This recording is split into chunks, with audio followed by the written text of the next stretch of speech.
ο κύριος Μακρέας, ο κύριος Μπομπολάκης και ο κύριος Φινάς. Κανένας άλλος, δεν υπάρχει περίπτωση. Λοιπόν, κύριε Μακρέα, έχετε το λόγο. Λοιπόν, σε μένα είναι πάρα πολύ ξεκάθαρο σε τι διαφέρουν τα δύο ψηφίσματα. Και τα δύο ψηφίσματα, έτσι, στην πραγματικότητα, καταδεικνύουν μια βαθιά αξιακή διαφορά. Εδώ ο κύριος Δήμαρχος αυτό το οποίο κάνει και η Δημοτική Παράταξη είναι να κάνει blame game, δηλαδή με ποιον τρόπο θα μπορέσουμε να μεταφέρουμε κάπου τις ευθύνες, γιατί μια χαρά ξέρατε, γιατί κοιτάξτε, λένε εδώ όλοι λένε, συζητιέται το ένα, συζητιέται το άλλο. Πού συζητιέται? Πώς συζητιούνται αυτά που συζητιούνται?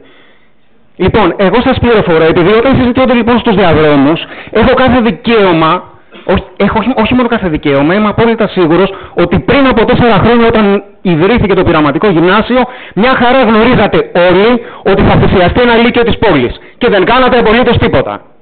Μια χαρά είχατε βολευτεί όλοι με το δεδομένο ότι θα θυσιαστεί λύκειο της πόλης ή δεν θα δημιουργηθεί το πειραματικό λύκειο. Οπότε τα κροκοδίλια δάκρυα για το πειραματικό λύκειο αλλού. Δεύτερον, προσπαθείτε να εκτρέψετε τη συζήτηση από ένα ζήτημα στέγασης του σχολείου σε ένα ζήτημα εκπαιδευτικής πολιτικής. Εκπαιδευτική πολιτική κάνει η κυβέρνηση. Εγώ είμαι υπέρμαχος της ελευθεριακής εκπαίδευσης. Παρ' όλα αυτά, δεν θα πω να καταργηθεί κανένα δημοτικό, γιατί εγώ είμαι υπέρμαχος της ελευθεριακής εκπαίδευσης και θεωρώ ότι τα υφιστάμενα σχολεία σε πολύ μεγάλο βαθμό καταστρέφουν τα παιδιά. Είναι άλλη τάξη ζήτημα. Έχω πάρα πολύ συγκεκριμένη άποψη για το επιχειρηματικό πανεπιστήμιο και το πώς λειτουργούν τα ανώτατα εκπαιδευτικά ιδρύματα της χώρας, συνδεδεμένα μόνο με την αγορά και όχι με τις ανάγκες της κοινωνίας. Και ρωτάω, πού είναι λοιπόν το Πολυτεχνείο Κρήτης όταν σχεδιάζεται αυτή η πόλη? Σε μια παρένθεση, παρόλα αυτά τα εκπαιδευτικά ιδρύματα, τα οποία κατά τη γνώμη μου παράγουν και κακή γνώση, πρέπει να στεγάζονται. Επομένως, αφήστε το αυτό το κολπάκι, από τη στιγμή που έπρεπε να ιδρυθεί πειραματικό λύκειο, έπρεπε να είχατε κάνει όλες τις απαραίτητες ενέργειες ώστε να βρεθεί η στέγαση. Κατά τη γνώμη μου, η διαφορά στα ψηφίσματα, το είπα, είναι αξιακή. Ότι αυτό που προσπαθείτε να κάνετε είναι να δημιουργήσετε μια αντιπαράθεση ανάμεσα σε γονείς, και δεύτερον, να περιορίσετε το ζήτημα αυστηρά και μόνο στη στέγαση του πειραματικού, ενώ όλοι οι φορείς που έχουν τοποθετηθεί, όλοι οι σύλλογοι γονέων, η ΟΡΜΕ, η Ένωση Γονέων έχουν αναδείξει το βαθύτερο πρόβλημα της σχολικής στέγης. 40 σχολεία μας λείπουν, κύριε Δήμαρχε, δεν μας λείπουν 8. Και θα έρθει εδώ λοιπόν το Δημοτικό Συμβούλιο το 2031 και θα ψάχνει τα σχολεία που δεν φτιάξαμε. Και αυτό είναι ζήτημα πολιτισμού.